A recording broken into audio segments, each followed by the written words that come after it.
सभी को। आज की ये जो स्ट्रीम है उसका जो टॉपिक है सत्यार्थ प्रकाश नाम का जो ग्रंथ है जो आर्य समाज के द्वारा बनाया गया है, उस ग्रंथ को अक्सर आर्य समाजी कहते हैं ये समाज सुधारक ग्रंथ है। हमने भी यही सुना है जब से हमें पता चला है कि आर्य समाज नाम का कोई संगठन इस दुनिया में चल रहा है जो सनातन धर्म की बातों को दुनिया में प्रचार प्रसार करता प्रतीत होता है। ऐसा आभास होता है कि जो आर्य समाज है वो सनातन धर्म का ही प्रचार प्रसार कर रहा है, ऐसा प्रतीत होता है सबको, ऐसा आभास होता है। आप कुछ भी कह सकते हो, लेकिन जब भी कोई भी ऐसा संगठन जो है सनातनियों का या हिंदुओं के बीच में से निकला हुआ सनातन धर्म की जो बात करता है, तो क्या उसको सत्यापित नहीं करना चाहिए? क्या उसको प्रमाणित नहीं करना चाहिए? क्या आंख बंद करके ऐसे संगठनों पे विश्वास कर लेना चाहिए? तो उसी के लिए जो है हम कार्यरत हैं, और जो बातें हमें एक्सपीरियंस हुई हैं, जो बातें हमें पता चली हैं सत्यार्थ प्रकाश को पढ़ते हुए, आर्य समाज के बारे में जानते हुए, तो मुझे ये लगता है कि वो जो बातें विरोधाभासी बातें हैं उन बातों को हमें जरूर बताना चाहिए, और हमारे जो मूल सनातन धर्म है उसका ज्ञान लोगों को पता होना चाहिए। क्योंकि बहुत सारे ऐसे हमारे सनातनी भाई बहन हैं जो कि सनातना आभास में जी रहे हैं। उनको लगता तो है कि वो हिंदू हैं, सनातनी हैं, लेकिन उनको मूल सनातन धर्म से दूर रखा गया है। उन्हें जो सच्चाई है सनातन धर्म की वो छुपाई गई है। और आज का जो टॉपिक है, शुरू करने से पहले मैं आपको एक छोटा सा वो हमारा एक स्लोगन है सनातन धर्म का, वो जरूर बोलना चाहूंगा कि धर्म की जय हो, अधर्म का नाश हो, प्राणियों में सद्भावना हो, विश्व का कल्याण हो, गौ माता की रक्षा हो, हर हिंदू सेना हो, मेरा घर हिंदू राष्ट्र, हर घर हिंदू राष्ट्र, घर घर हिंदू राष्ट्र। तो जब तक हम अपने सनातनी भाई बहनों में ये भावना नहीं डालेंगे कि उन्हें गर्व करना चाहिए कि वो सनातनी है, उन्हें प्राउड होना चाहिए कि वो सनातनी है, सनातन धर्म का नाम लेकर उनकी आंखें झुकनी नहीं चाहिए, विधर्मियों के द्वारा आक्षेप लगाने पर हमें अपनी बातें छुपानी नहीं चाहिए, क्योंकि हो सकता है कि उसका गलत प्रचार प्रसार किया गया हो। तो इसीलिए हर सनातनी हिंदू शेर बने, हर घर जो है वो हिंदू राष्ट्र बने। देश में कितने हिंदू हैं सबको पता है, लगभग 70%, लगभग 70%, 60%।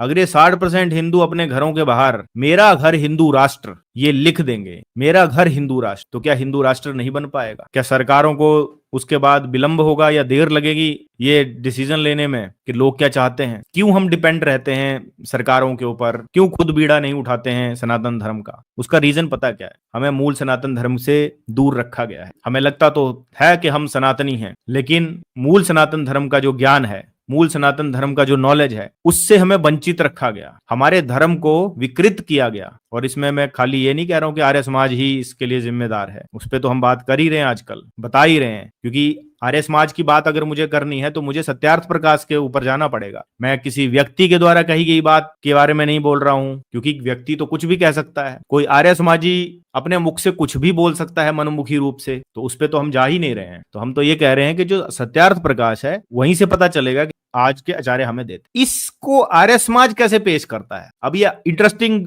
यहां पर हो जाता है। आर्य समाज ने क्या किया, विदेशियों के कहने से, विधर्मियों के कहने से ये मान लिया कि शूद्र का मतलब नीच होता है। ये मान लिया कि अगर शूद्र है कोई तो वो गवार है, वो अनपढ़ है, ये मान लिया। आज के जो शिल्पकार हैं, बिल्डिंग बना रहे हैं, है ना, क्या वो आर्य समाज ये कहना चाहता है वो गवार हैं? यही क्या पुराने टाइम पे क्या राजा अपनी बिल्डिंग खुद बनाता था? क्या उन बिल्डिंग बनाने वालों को, उन कंस्ट्रक्टिव काम करने वाले लोगों को, जो आपके बर्तन बना रहे हैं घरों के, है ना, आप जाते हो बाजार से अच्छे अच्छे बर्तन खरीद के लाते हो कि नहीं लाते हो, है ना, कोई भी चीज बनाता है कोई व्यक्ति, तो क्या जिस व्यक्ति ने ये बनाई उसको तुम बोलोगे तुम गवार हो? मेरी बात समझ में आ रही है? क्या किया आर्य समाज ने? ये किया है, द्वेष मूलक बना दिया, उनको नीच बना दिया, उनको अछूत बना दिया। बहुत सारी चीजें हैं सत्यार्थ प्रकाश में, मैं आपको दिखाऊंगा अभी क्या क्या लिखा हुआ है। ये हमारे आचार्य नहीं कहते हैं, हमारे आचार्य कहते हैं ये व्यवस्था मूलक है। जिस कार्य के लिए ब्राह्मण अधिकृत है उस कार्य को शूद्र को बोला तो आप मत करो, जिस कार्य के लिए शूद्र अधिकृत है उसको ब्राह्मण को बोला तुम ये मत करो। दोनों को ही एक दूसरे के कार्य क्षेत्र में हस्तक्षेप करने से मना किया गया है, दोनों को ही। किसको? ब्राह्मण को भी बोला कि तुम शूद्र के कार्य क्षेत्र में हस्तक्षेप नहीं करोगे, और शूद्र को बोला तुम ब्राह्मण के कार्य में हस्तक्षेप नहीं करोगे। क्षत्रिय को भी यही बोला कि तुम तीनों वर्णों के कार्य में हस्तक्षेप नहीं करोगे, तुम सिर्फ अपने ही कार्य के लिए अधिकृत हो जो तुम्हारा क्षत्रिय वर्ण का है। बड़ा सिंपल है इसमें, बट वो है, इसको विधर्मियों ने बोला अरे तुम तो एक दूसरे से नफरत कर रहे हो, क्यों लड़ाना था ना उन्हें।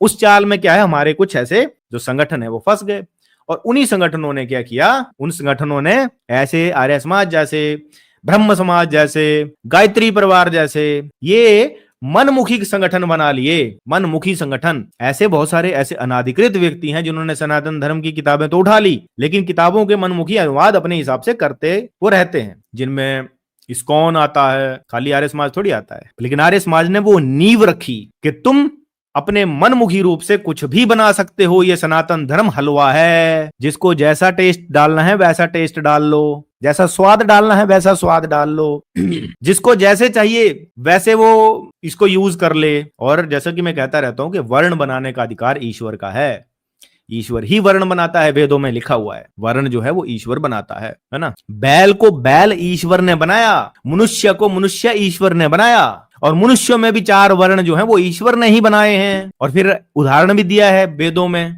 ब्राह्मणस्य मुखमासीद बाहुर्जन्य कृतः उरुतदस्य यद वैश्यः पदभ्यो शूद्रो अजायात। ये द्वेष मूलक नहीं है, पैर नीचे हैं तो उनसे नफरत थोड़ी करते हैं हम, और पैरों के बिना क्या चल सकता है शरीर, क्या समाज चल पाएगा? हमारे शूद्रों की वजह से, हमारे शूद्र भाइयों की वजह से उनसे द्वेष करोगे, उनसे द्वेष करोगे।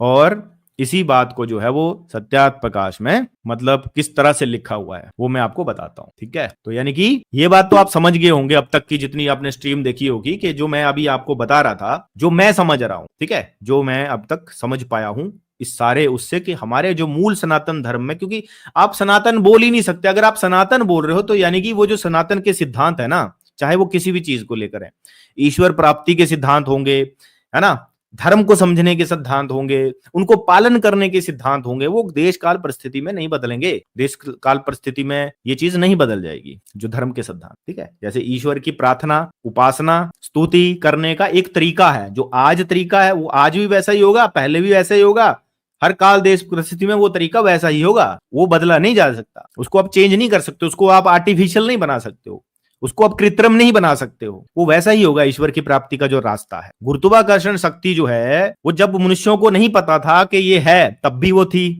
जब पता चल गया तब भी वो है, तब भी वो रही, और भविष्य में भी वो रहेगी। आप जितनी मर्जी टेक्नोलॉजिकल एडवांसमेंट कर लो, लेकिन गुरुत्वाकर्षण शक्ति अपना काम हर देश काल परिस्थिति में एक जैसा ही करेगी। इसी को सनातन सिद्धांत बोला जाता है। तो जो सनातन सिद्धांत हैं वो बदले नहीं जा सकते, लेकिन जिन संगठनों ने इसको बदलने का प्रयास किया है, हम उन संगठनों को ही उजागर करने का प्रयास आपके सामने कर रहे हैं। क्या गलत कर रहे हैं? क्या हमें नहीं बोलना चाहिए, चुप रहना चाहिए? गलत हो रहा है तो होते होते रहने देना चाहिए। जो कहते हैं ना जाति, ये जातिवादी हैं, ऐसा ऐसा आरोप लगाया जाता है ना, जातिवादी हैं, लेकिन हमारे जो आचार्यों के मुख से आप सुनोगे तो वो तो बड़ा सही तरीके से कहते हैं व्यवस्था मूलक है। अभी मैंने आपको समझाया कैसे एक व्यक्ति है जो प्रोग्राम की कोडिंग को जानता है, लेकिन मेरे जैसा व्यक्ति जो उस कोडिंग को नहीं जानता लेकिन उसका प्रयोग कर सकता है। वेदों में ये तो लिखा कि वेद ज्ञान के ऊपर सबका अधिकार है, वहां पर ये नहीं लिखा है कि वेद मंत्रों को पढ़ा दो आप किसी को भी, क्योंकि जब आप कोडिंग को गलत तरीके से पेश करोगे तो वो प्रोग्राम गलत हो जाएगा, और प्रोग्राम गलत हो जाएगा तो उसके जो यूजर हैं उनके ऊपर भी गलत प्रभाव पड़ेगा, वो गलत तरीके से उसको यूज करेंगे और ऐसे ही वो विकृत हो जाएगा। और एक और पॉइंट बहुत बढ़िया बताता हूं आपको, बहुत जबरदस्त पॉइंट आज मेरे मन में आया, जब एक आर्य समाजी ये कह रहा था कि महाभारत में आज 1 लाख श्लोक हो गए हैं, अरे ये तो मिलावट हो गई है, अरे ये तो 8,300 कुछ श्लोक, 800 श्लोक थे, वो ऐसा कुछ बोल रहा था। एक सिंपल सा लॉजिक है, सिंपल सा लॉजिक। वेदों में कितने मंत्र हैं? वेदों में कितने मंत्र हैं? 19-20 हजार। क्या जब ये सृष्टि स्टार्ट हुई, जो हम कहते हैं कि 1,97 करोड़, तब तो सारे के सारे 19,000 मंत्र एक साथ आ गए क्या? और ये बात ना मैंने खुद से नहीं बोली, मैंने उसको लिए हमारे आचार्यों को सुना, सर्च किया, मैंने बहुत सारे वीडियो भी सुने उनके, तो उनकी जो आधे घंटे के वीडियो थे उनमें से ये बात निकल के आई है जो मैं अभी आपको बता रहा हूं, कि क्या वेदों के 19,000 मंत्र एक साथ प्रकट हो गए? अलग अलग हुए, अलग अलग ऋषियों ने। आप वेदों में जाओगे, मैं कोई भी चीज गलत बोल रहा हूं तो मेरे को काउंटर कर सकता है कोई व्यक्ति, अभी मैं लिंक भी दूंगा इसी बात पे। टॉपिक पे हम यही रहेंगे, सत्यार्थ प्रकाश एक समाज सुधारक ग्रंथ, या जो है वो वर्ण आधारित घृणा का पोषक। तो अब हम इस पॉइंट पे बात कर रहे थे कि भाई ये कहते हैं कि 1 लाख मंत्र हो गए किसमें? महाभारत में। तो मैं उस पे एक क्वेश्चन पूछना चाहता हूं आर्य समाजियों से, कि क्या वेद मंत्र एक साथ प्रकट हुए? पहले 2 4 5 मंत्र आए होंगे ऋषियों के पास, फिर दूसरे ऋषियों ने उस पे और वो करके वो और मंत्रों के दृष्टा बने होंगे, है ना। जैसे विश्वामित्र जी गायत्री मंत्र के दृष्टा बने, वैसे और भी ऋषि उसके दृष्टा बने होंगे। तो वो वेद मंत्र धीरे धीरे ऐड होते गए होंगे काल के साथ, टाइम के साथ।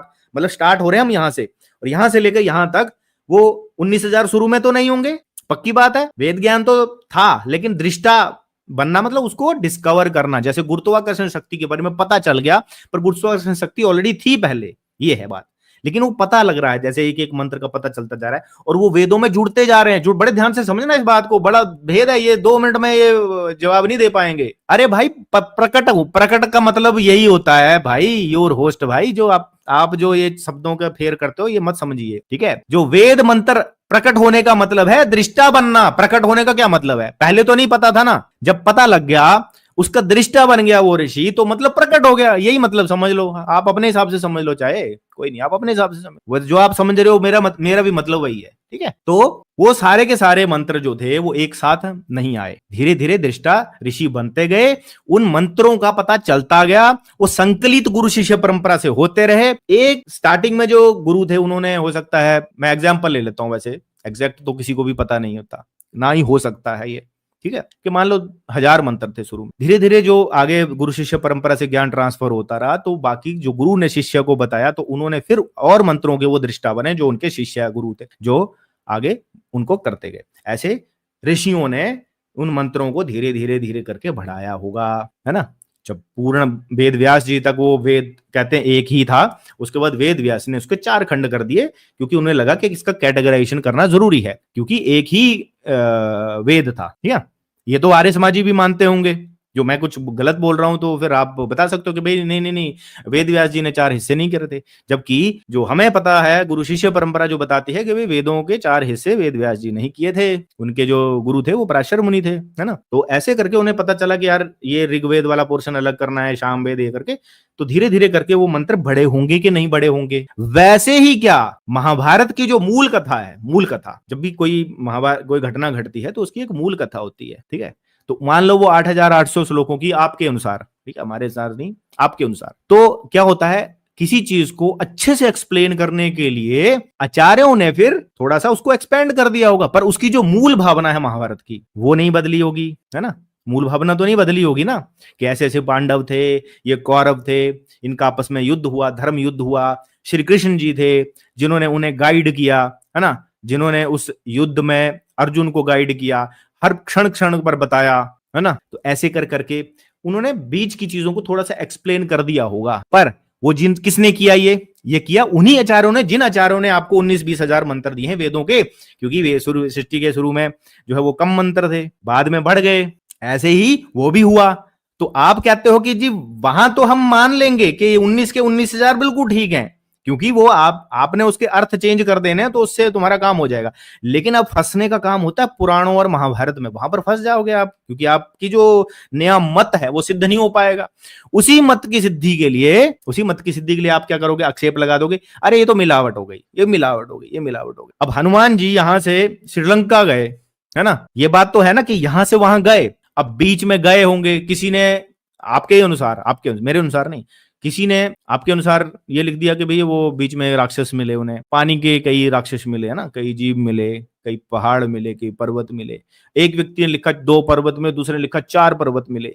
उससे क्या फर्क पड़ गया, मूल कथा पे क्या फर्क पड़ गया, उससे मूल कथा पे तो फर्क नहीं पड़ा ना। तो ये जो समाज को भ्रमित करने का जो आप काम कर रहे हो, ये क्या समाज में गलत मैसेज नहीं दे रहा है? वेद मंत्रों के साथ भी तो ऐसा हो सकता है कि भैया वेद मंत्रों में भी तो एक्स्ट्रा मंत्र जो है वो ऐड किए जा सकते हैं और कम भी किए जा सकते हैं, है ना। जैसे आपने वो अपनी महाभारत में कम कर दिया, उसको तो कम भी तो किए जा सकते हैं। कल को कोई ऐसा विधर्मी, जिसको क्योंकि आप कर्म के अनुसार तो बना ही रहे हो, तो कोई ऐसा विधर्मी आपके थ्रू, आपके चैनल के थ्रू, जैसे अभी आपकी चैनल के थ्रू एक रामपाल नाम का विधर्मी जो अभी जेल में है, उस पर भी अभी वीडियो बनाऊंगा, मैं आऊंगा अभी, धीरे धीरे करके फ्लो बनेगा, जैसे धीरे सारी चीजें जो है एक साथ नहीं होगी, अगर स्विच नहीं करना चाह रहा। तो रामपाल नाम का व्यक्ति भी तो आर्य समाज नाम की मशीन में घुसा, वहां से उसने वेदार्थ दिखे मनमुखी, उसने देखा कि दयानंद कैसे कर सकता है, तो फिर जब उसने बोला अच्छा ये कर सकता है, कोई बात नहीं, अब इसके किए हुए अनुवादों को ही मैं यूज कर अपना एक नया कबीर पंथ बनाऊंगा। बनाया किसने कि नहीं बनाया? और वो अपनी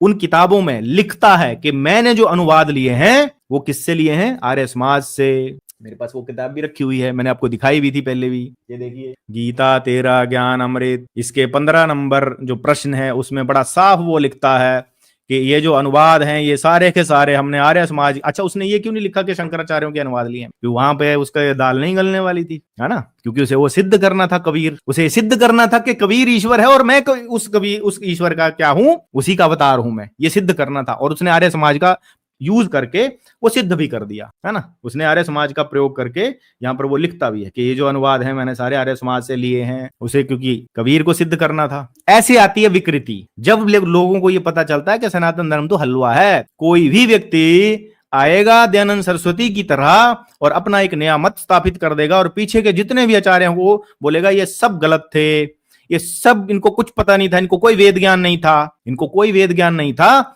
और मैं बहुत इंटेलिजेंट हूं, मैं महर्षि हूं, है ना? पर मैं ये नहीं मानता पर्सनली रूप से कि दयानंद जी ने ये बात कही है। ये आर्य समाजियों ने दयानंद जी का फोटो चिपकाकर सारी बातें की हैं। तो मैं आपको कुछ जाति जो घृणा मूलक जाति है, ठीक है, घृणा मूलक जो आर्य समाज ने बनाई, उसके मैं आपको थोड़े स्क्रीनशॉट दिखाता हूं।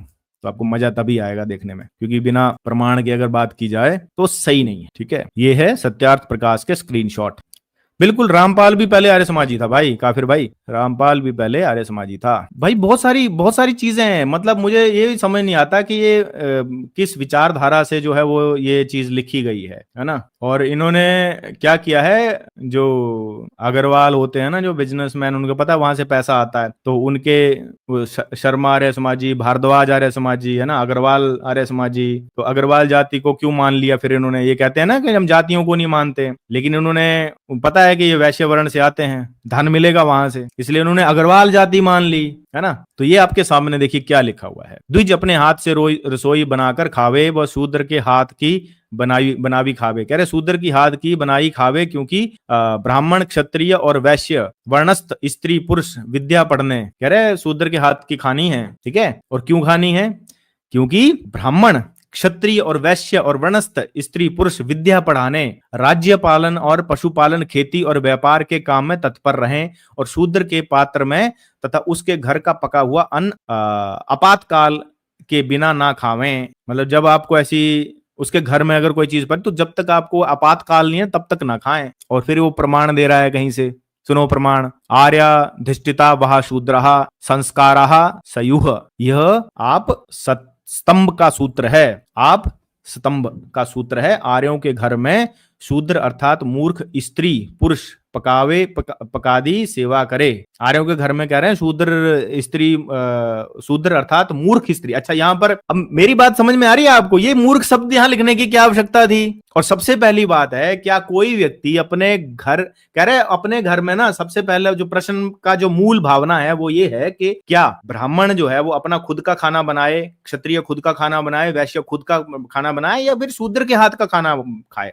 तो कह रहे नहीं नहीं, शूद्र के हाथ का खाना खाओ, क्योंकि उनको क्या करना है, उनको विद्या अर्जित करनी है ना? ऊपर लिखा है ना, वर्णस्थ स्त्री पुरुष विद्या पढ़े, विद्या पढ़ाने, राज्य पालने और पशुपालन, खेती और व्यापार के काम में तत्पर रहे। तो मतलब ऐसी पढ़ाई में इतना कितना टाइम लग रहा है कि भाई खाना बनाने का भी वक्त नहीं है इनको।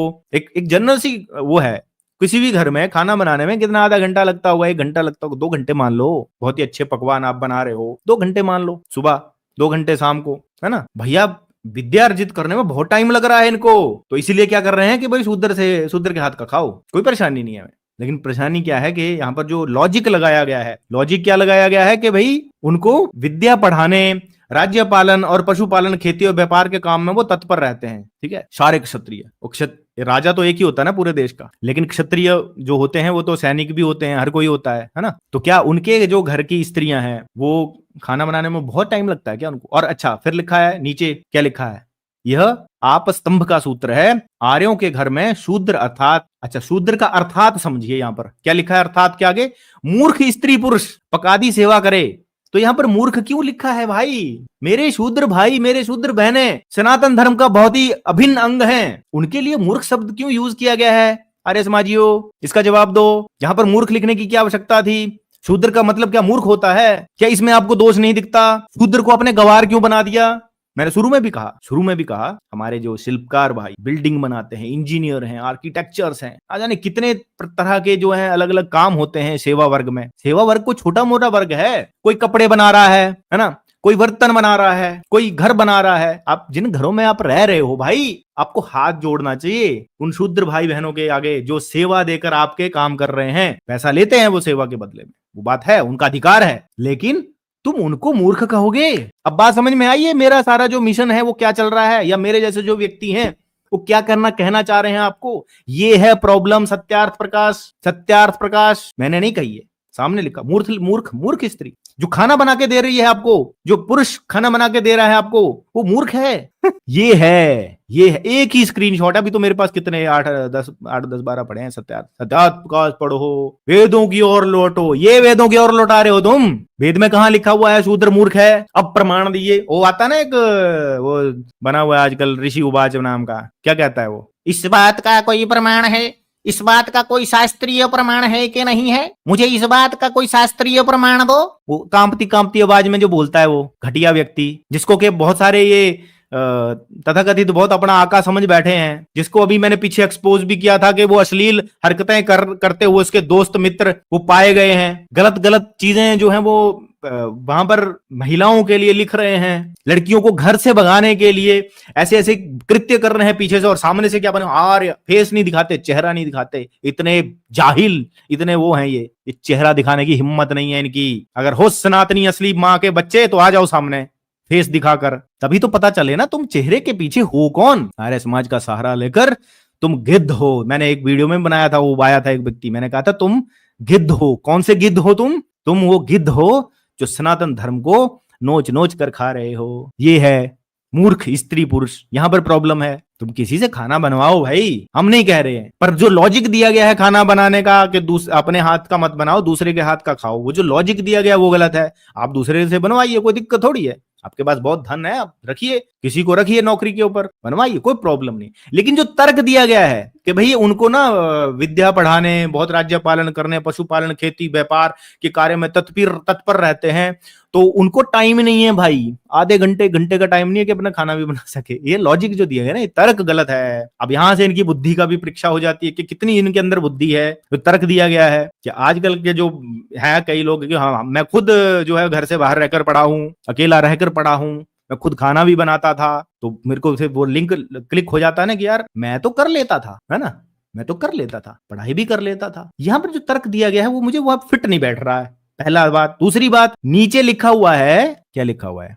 आर्यों के घर में शूद्र अर्थात मूर्ख स्त्री पुरुष पकादी सेवा करे, परंतु वे शरीर आदि से पवित्र रहे। तो मतलब जो शूद्र भाई उनको नहीं पता है कि भाई हमें पवित्र रहना है, उनको नहीं पता है ना। उनको तुमने क्योंकि ऊपर लिख दिया ना मूर्ख, इसलिए तुम उनको इंस्ट्रक्शन दे रहे हो, और तुम्हें अधिकार भी नहीं है इंस्ट्रक्शन देने का।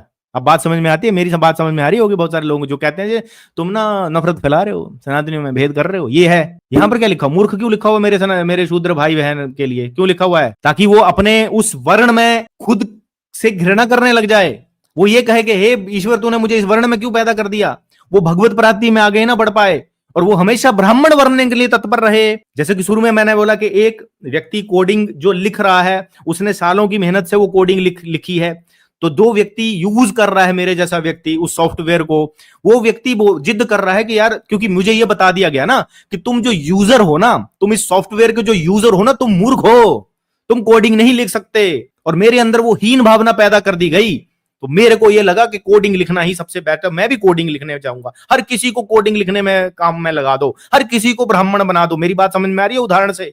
फिर ये आर्य समाजी बोलते तुम उदाहरण बहुत ज्यादा देते हो। भाई बहुत दूंगा ना, यही तो क्रोध भरा पड़ा है मेरे अंदर, यही पढ़ के। अरे जब मैं इनके साथ था ये चीजें मेरे निकल के नहीं आती थी, क्योंकि वो मिस हो जाती है ना, फ्लो में नहीं पता चलती। आंख पट्टी बांध देते हैं ऐसे करके कि भैया सबसे पहले एक भूमिका बांधनी है कि भाई सनातन धर्म में बहुत कुरीतियां हैं, है ना। शूद्र है तो उसको नीच बना दिया, वो व्यवस्था मूलक है। फिर बता रहा हूं, बार बार बोलता रहूंगा अपने चैनल के माध्यम से कि भाई वर्ण व्यवस्था घृणा मूलक नहीं है। ऐसा हमारे आचार्य चीख के कह रहे हैं हर मंच से, व्यवस्था मूलक है। यूजर अलग है और जो कोडिंग लिखने वाला है वो अलग है। तो आज का ये बहुत बढ़िया वो रहेगा आपके लिए पॉइंट कि एक व्यक्ति प्रोग्रामर है और एक व्यक्ति मेरे जैसा यूजर है, तो यूजर को यहां पर मूर्ख क्यों बोला गया है? प्रोग्रामर बनना जो है वो उस व्यक्ति की अपनी मेहनत, सालों की तपस्या होती है, तब जाके कोई बंदा प्रोग्रामर बन पाता है। अच्छा, हर कोई नहीं बन सकता। वैसे ही वो जो उसको गुरु शिष्य 19,000 मंत्र कंठस्थ होते हैं। आप क्या समझ रहे हो ब्राह्मण? ऐसा है, मजाक है?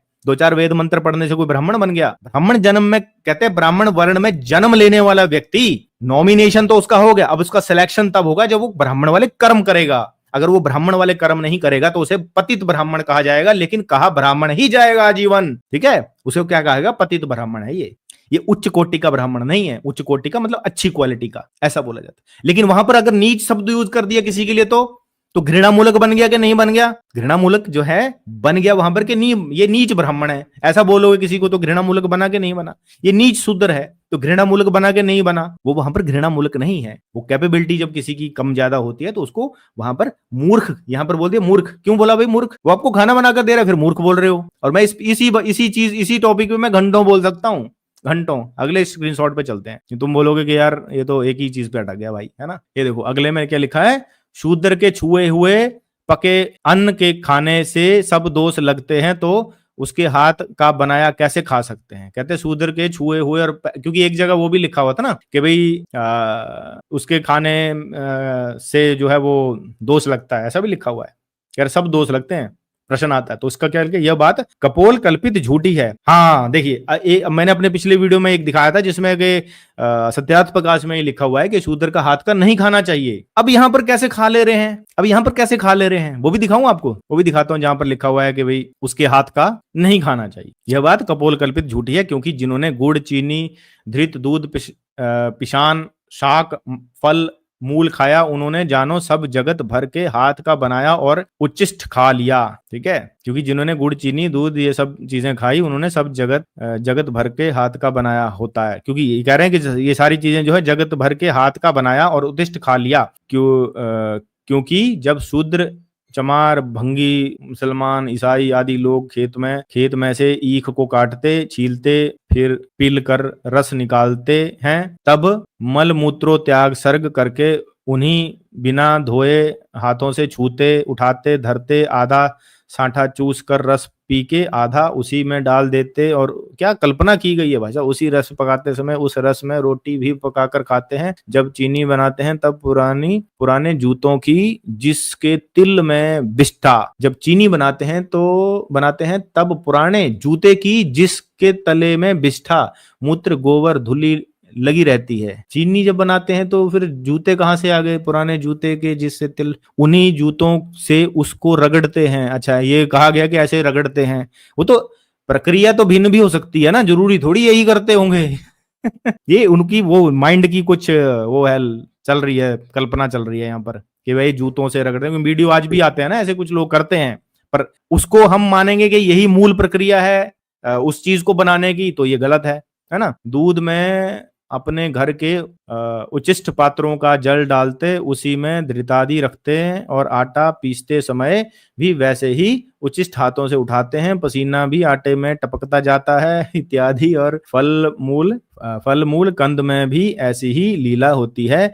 जब इन पदार्थों को खाया तो जानो सबके हाथ का खा लिया। कह रहे ना, इनको खा लिया तो मान लो सब कुछ खा लिया आपने। ये उसका उत्तर दिया गया है। और एक मुंह मैं आपको दिखाता हूं जिसमें मैंने पहले पढ़ा था, आगे है शायद वो, ये वाला नहीं, ये है। मनुष्य मात्र को उचित है कि किसी का उद्दिष्ट जूठा ना खाएं। फिर किसी का जूठा मत खाओ। एक जगह कह रहे हैं खा लो, एक जगह कह रहे हैं नहीं खाओ, है ना? कहो कि मनुष्य मात्र के हाथ की हुई रसोई उस अन्न के खाने में क्या दोष है? अच्छा, ये प्रश्न है। क्योंकि ब्राह्मण से लेके चंडाल पर्यंत के शरीर हाड़ मांस चमड़े के हैं, और जैसा रुधिर ब्राह्मण के शरीर में वैसा ही चंडाल के में है। पुनः मनुष्य मात्र के हाथ की पकी हुई रसोई के खाने में क्या दोष है? तो कह रहे दोष है, यहाँ पर बोल दिया दोष है, और एक जगह कह रहे हैं खा लो, है ना? ये क्योंकि जिस पदार्थों खाने पीने से ब्राह्मण के शरीर में दुर्गंध दोष रहित रज वीर्य उत्पन्न होता है, वैसा चंडाल के शरीर में नहीं होता।